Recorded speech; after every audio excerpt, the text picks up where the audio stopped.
Hello friends, hope आप सब अच्छे से होंगे, अपना टाइम अच्छे से एंजॉय कर रहे होंगे। तो गाइस, मैं आपके सामने आज जो सीरीज़ स्टार्ट करने जा रहा हूँ, वो जो प्रीवियस क्वेश्चन पेपर्स हैं यूजीसी नेट के, वो सारे सॉल्व करने जा रहा हूँ। क्योंकि आप सब लोग अपने अपने फॉर्म्स फिल कर रहे होंगे जेके सेट के लिए। आपको ये बात पता होनी चाहिए कि जो प्रीवियस क्वेश्चन पेपर होते हैं वो बहुत बहुत ज़्यादा आपकी असिस्टेंस करते हैं। क्योंकि by the dint of those question papers, at least you get to know the idea about the questions, and your objectivity gets very much sharp and very much vetted while you solve these questions. So guys, UGC net के जो questions होते हैं मोर और less वो revise हो जाते हैं set के एग्जामिनेशंस में। क्योंकि मैं आपको बताऊं कि 2013 का आप सेट का एग्ज़ाम जो हुआ था, उसकी अगर इंग्लिश के पेपर आप उठाकर देख लीजिए, यहाँ तक आप फर्स्ट पेपर भी उठाकर देख लीजिए, तो लगभग 90% जो क्वेश्चंस थे वो डायरेक्टली यूजीसी नेट के प्रीवियस क्वेश्चन से कॉपी किए हुए थे। और फिर 2016 का जो हुआ था, same was the case with that exam. फिर उसके बाद 2018 में जो हुआ, उसमें भी ऐसा ही था। तो इसलिए मैं आप लोगों को ये सजेस्ट करूँगा कि आप लोग विदाउट क्वेश्चन प्रीवियस क्वेश्चन पढ़े हुए बिल्कुल भी मत जाएं। तो गाइज़, मेरी आपसे एक रिक्वेस्ट रहेगी, आप मेरे चैनल को सब्सक्राइब कीजिए और मेरी वीडियोस आप ज़्यादा से ज़्यादा देखिए और अपने फ्रेंड्स में भी शेयर कीजिए। और होप है मुझे कि मेरी वीडियोस आपको काफ़ी हद तक असिस्टेंस करेंगी और आप लोगों को काफ़ी सारा कुछ देंगी। तो गाइज़, आज मैं जो पेपर सॉल्व करने जा रहा हूँ वो पेपर सेकंड है, यानी हमारे सब्जेक्ट इंग्लिश का पेपर है, जो कि दिसंबर 2004 में आया था यूजीसी नेट ने जो एग्ज़ाम कंडक्ट किया था। क्वेश्चन नंबर 1 है, इन लैंगलैंड्स पायर द प्लोमैन। आपको पता होना चाहिए लैंगलैंड जो है वो चौसर के कंटेम्प्रेरी थे और इनकी एक बुक थी पायर्स प्लोमैन। उसमें जो है वो फाइनली जो पायर होता है, पायर उसमें एक करेक्टर है, किस डिस्गाइज में या किस एम्बॉडीमेंट में वो फाइनली अपीयर होता है। तो गाइज, ना चैरिटी में, ना होली ट्राइनिटी में, ना गुड स्माइटन में, हमें पता होना चाहिए जीसस में ये फाइनली जो है वो जीसस की फॉर्म में अपीयर होता है। क्वेश्चन नंबर सेकंड है हमारे पास, it is decided that each Canterbury pilgrim would tell in all how much tales. इस ऑप्शन 1 में 1 टेल है, फिर ऑप्शन बी में 2 टेल है, ऑप्शन सी में 3 है, ऑप्शन डी में 4 है। तो गाइज, यहाँ पे जो हैरी बेली थे, जो वो जो इन थी उसके ओनर थे, उन्होंने कहा था कि जो करेक्टर, हर करेक्टर जो है वो 4 स्टोरीज जो है वो सुनाएगा, 2 जाते हुए और 2 आते हुए। तो ऑप्शन ए जो है, सॉरी ऑप्शन डी जो है वो करेक्ट है, 4 स्टोरीज। ठीक है। Venus and Adonis is a long narrative poem, ये हमें पता होना चाहिए, मार्लो की भी नहीं है, ड्राइटन की भी नहीं है, सिडनी की भी नहीं है, ये सीधे सीधे शेक्सपियर की है।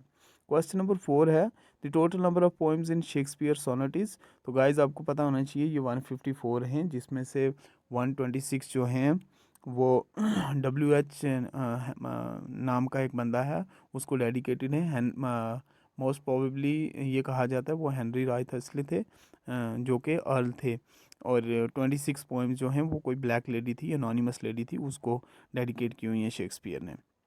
फिर गाइस, क्वेश्चन नंबर 5 है हमारे पास, which of the following plays has a Machiavellian hero. तो गाइस, मैकेविलियन हीरो आपको पता होना चाहिए कि मैकेविली की एक बुक है द प्रिंस, वो 1534 में आई थी। उसमें वहाँ पे ये चीज़ डिफाइन की गई थी कि भाई हीरो जो है वो मीन मैटर नहीं करता है, एंड मैटर करता है। यानी मैं आपको सिंपल सी एक एग्जांपल दे के आगे चलता हूँ कि यानी आपने जो अचीव कर लिया, मान लो आप किसी अच्छी पोस्ट पे अपॉइंट हो गए, भले आप करप्शन देकर होगे, that does not matter, your and matters. तो मैकेविलियन हीरो जो होता है वो सेल्फ सेंटर्ड होता है, कनिंग होता है, और सेल्फ सीकिंग होता है, वो ट्रिक्स्टर होता है। तो यहाँ पे डॉक्टर फास्टस, ये फास्ट जो है वो नॉलेज के लिए जाता है, थम्बरलेन जो है ये पावर के लिए जाता है, एडवर्ड सेकंड ये जो है एक हिस्टोरिकल प्ले है। तो जियो ऑफ माल्टा जो है इसमें करेक्टर जो है वो मैकेविलियन हीरो है। Which of the following is written by Samuel Butler. तो गाइज, सैमुअल बटलर आपको पता होना चाहिए, इनमें से ये किसने लिखी है। रिलीजियो लेसी जो है ये लिखी हुई है जॉन ड्राइडन ने, डेविड सिंपल, ये इन्होंने ऐसे ऑप्शन डाल दिया हुआ है। तो general of the plague year जो है ये स्विफ्ट ने ये डैनियल डिफो ने लिखा हुआ है, जो कि नावलिस्ट है हमारे। और हडी ब्रास, ये जो है ये एक प्योरिटन के ऊपर सिटायर है। ये हडी ब्रास वर्क जो है वो ये जो है वो लिखा हुआ है किसने गाइस? सैमुअल बटलर ने। क्वेश्चन नंबर 7 है, which of the following poems did Milton wrote in octosyllabic couplet?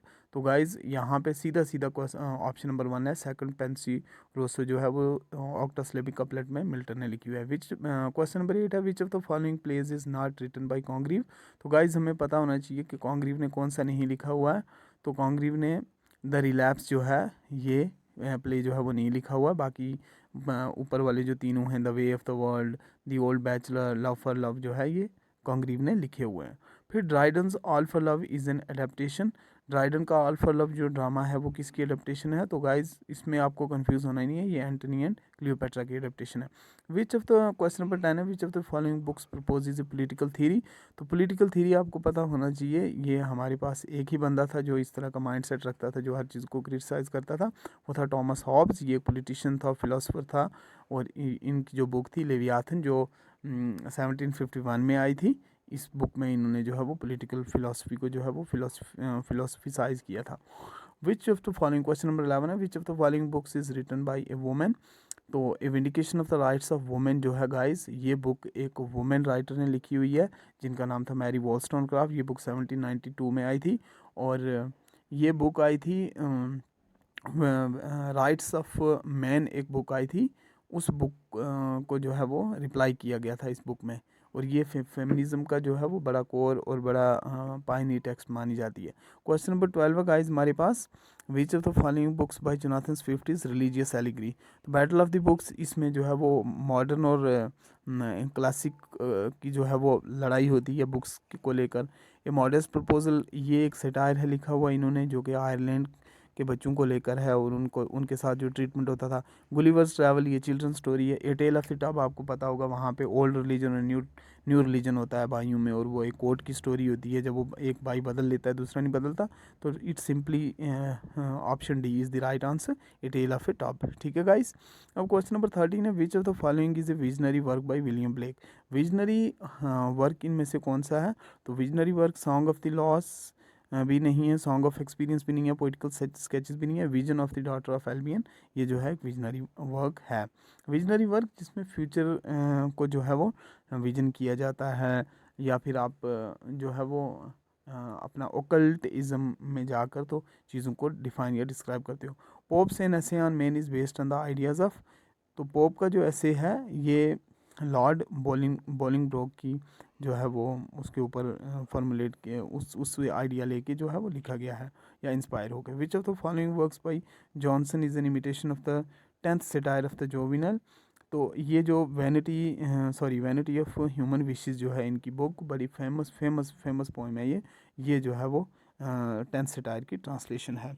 फिर उसके बाद आ गया the final version of the Wordsworth the prelude appeared in. Guys सोचने की ज़रूरत नहीं है, 1850 में प्रील्यूड जो है वो पोस्टमसली पब्लिश हुई थी। उसके बाद आ गया to suffer woes which hope thinks infinite is written by. तो ये लाइन देखते ही पता चलता है हमें, ये शैली की लाइन है। A thing of beauty is joy forever occurs in ode and Grecian urn में भी नहीं हुई है, ओड टू ऑटो में भी नहीं है, ओड टू साइकी में भी नहीं है। तो लास्ट पे ये एंडीमियन है, वो आपको याद हो गई उसकी opening line, A thing of beauty Joy for ever is loveliness increase but it never pass into nothingness but still will keep a Baur full of Joy and happiness and so on. इस तरह से ये आगे चलती जाती है। अच्छा, question number 19 आ गया, which of the following novel is a satire on the Gothic novel? तो ये सीधा यहाँ पे जो इसकी ये 3 नॉवल हैं, ये डोमेस्टिक कॉमेडी ऑफ मैनर्स भी इसको कहा जाता है, इनके नॉवल्स को, जेन ऑस्टन के नावल हैं। तो नॉर्थएंगर एबे जो है ये जो है वो गोथिक नावल की मॉकरी है।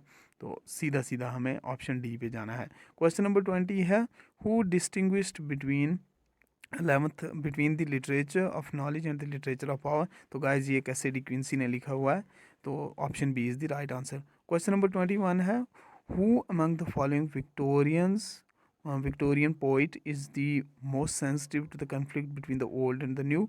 तो गाइज इसमें सोचना हमने है ही क्यों है। रोजेटी जो है ये प्री रेफलाइट से था, इसका कुछ लेना देना नहीं है। ब्राउनिंग जो है उसका भी इससे कुछ लेना देना नहीं है। स्विनबर्न जो है वो भी पेंटर भी था, राइटर भी था, तो वो भी प्री रैफलाइट मूवमेंट से ही बिलोंग करता था। तो टेनिसन ही था जो इस तरह की पोइट्री लिखा था। Under the greenwood tree was written by, तो भाई सोचने की ज़रूरत ही नहीं है, हार्डी ने लिखा हुआ है। The office of circumlocution occurs in, ये लिटिल डोरिट जो नावल है अपना चार्ल्स डिकन का, उसमें जो है वो ये अकर होता है हैपनिंग। उसके बाद गाइज क्वेश्चन नंबर 24 है, the novel Mary Barton was written by. तो गाइज इसके बारे में मुझे लगता है कि हमें सोचने की ज़रूरत होनी ही नहीं चाहिए, क्योंकि ये सीधा सीधा लिखा हुआ गास्कल ने, जो विक्टोरियन नावलिस्ट है।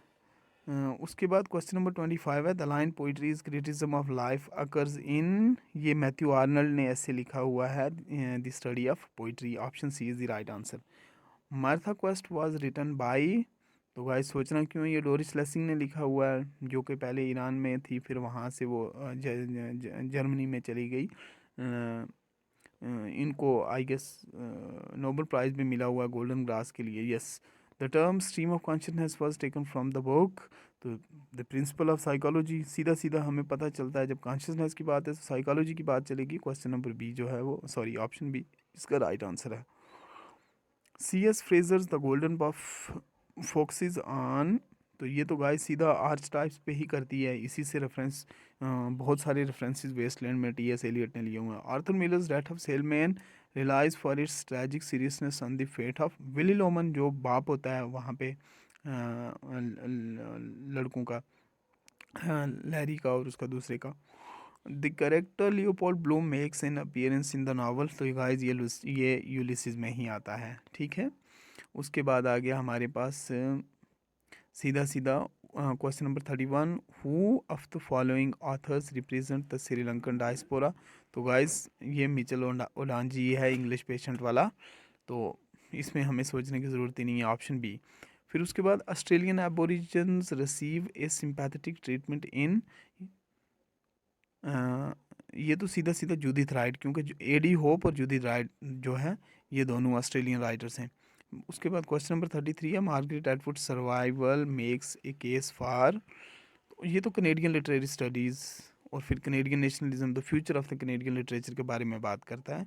मार्गरेट एटवुड जो कि नोबेल लॉरिएट भी हैं और बुकर प्राइज़ विनर भी हैं। V S Naipaul latest book is, तो इसके ये सीधा सीधा क्रैमिंग वाला क्वेश्चन है, हाफ ए लाइफ जो है इनकी लास्ट बुक है।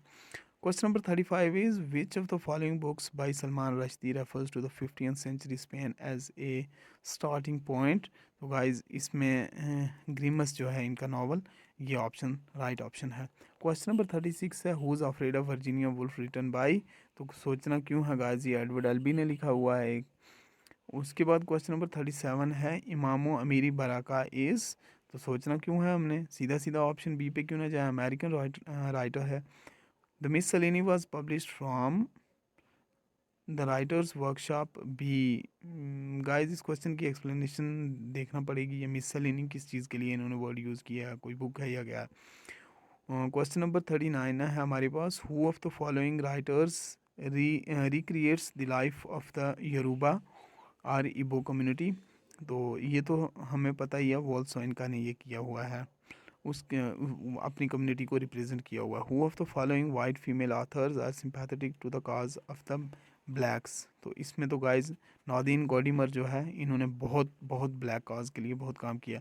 New criticism consider text as, new criticism text जो है ये ऑटोटेलिक मानता है, ये किसी भी एक्सटर्नल सोर्स, किसी भी एक्सटर्नल इन्फ्लुएंस या रेफरेंस को नहीं मानता है। फिर गाइस क्वेश्चन नंबर 42 है, माइथोलॉजी वाज रिटन बाय, तो जो माइथोलॉजीज़ है ये बुक रोलैंड बार्थ ने लिखी हुई है, जो कि एक पोस्ट स्ट्रक्चरलिस्ट है, पहले स्ट्रक्चरलिस्ट था। क्वेश्चन नंबर 43 है, द वर्ड कैथारसिस सिग्निफाइज, इसका मतलब परगेशन होता है, प्योरीफिकेशन होता है। Question number 44, the rejection of universalism is mark of, तो ये तो सीधा सीधा पोस्ट कॉलोनियल क्रिटिसिज्म की बात कर रहा है, यूनिवर्सलिज्म की बात पोस्ट कॉलोनियल क्रिटिसिज्म की बात कर रहा है। Eliot's theory of objective correlative appeared in his essay Hamlet, जो कि उन्होंने हैमलेट पे कमेंट्री लिखी हुई है, ये हैमलेट उनका ड्रामा नहीं है, ड्रामा हैमलेट जो है वो शेक्सपियर का है, लेकिन उस पर कमेंट्री लिखी है। Sprung rhythm is an example of, ये गाइज अपने जो हॉपकिन हैं, इन्होंने वापस से मतलब वर्स फॉर्म को एक नई फॉर्म दी थी। ये एंग्लो सैक्सन की तरफ ले गए थे, क्योंकि पोइट्री जो है वो फ्रेंच हो गई थी नेचर। तो वो क्या है, स्प्रंग रिदम के बारे में ये पूछ रहा है कि क्या है यहाँ पे सिलेबल्स नहीं काउंट होते हैं। तो वो वर्स है, सिलेबल है, स्ट्रेस है, मीटर है। तो गाइज ये एक मीटर फॉर्म है, मीटर की फॉर्म है। More is thy due than more than all can pay is an example of. तो गाइज ये सीधी सीधी अलेक्जेंड्राइन की एग्जाम्पल है, अलेक्जेंड्राइन की एग्जाम्पल है, यस। और 48 हो गया, unrhymed metrical composition consisting of 5 iambic measure in all line is called blank verse. ठीक है गाइज। और क्वेश्चन नंबर 49 हो गया, verse stories dealing with chivalry, knight errant, enchantment and love are known as. तो the metrical romances, यानी यहाँ metrical romances होते हैं जहाँ पे नाइट एरेंट भी होगा, इंचैंटमेंट्स भी होगी, भूत प्रीत वगैरह ये चीज़ें होती हैं। तो वो सीधी सीधी क्या होती हैं गाइस, मेट्रिकल रोमांसेस को कहते हैं। He is citizen of no mean city is an example of. ये तो लिटॉट्स की एग्जाम्पल है ना। लिटॉट होता है गाइस हाइपरबोल का अपोजिट, यानी हाइपरबोल होता है किसी चीज़ को बढ़ा चढ़ा कर बयान करना, पेश सामने लाना। और लिटॉट्स होता है किसी चीज़ को उसकी वैल्यू से डी वैल्यू करके प्रेजेंट करना। तो गाइज़ मैं ये पेपर सीरीज स्टार्ट कर रहा हूँ। आज मैंने 2004 का पेपर सॉल्व किया। तो गाइज़ होपफुली आप इससे इंजॉय भी करेंगे, आप इसको नोट भी कर सकते हो। आपको ये लेक्चर सुन लेना ही काफ़ी है। मेरा चैनल सब्सक्राइब कीजिए, अपनी सजेशंस दीजिए। और अगर आपको कोई डाउट रहता है आप कमेंट सेक्शन में पूछ सकते हैं। और गाइज़ मेरे चैनल को आप एक सिस्टमेटिक वे से फॉलो करते जाइए, और जेके सेट आपका क्वालिफाई होना मेरी गारंटी रही। Thank you so much for giving your valuable time. Thank you so much.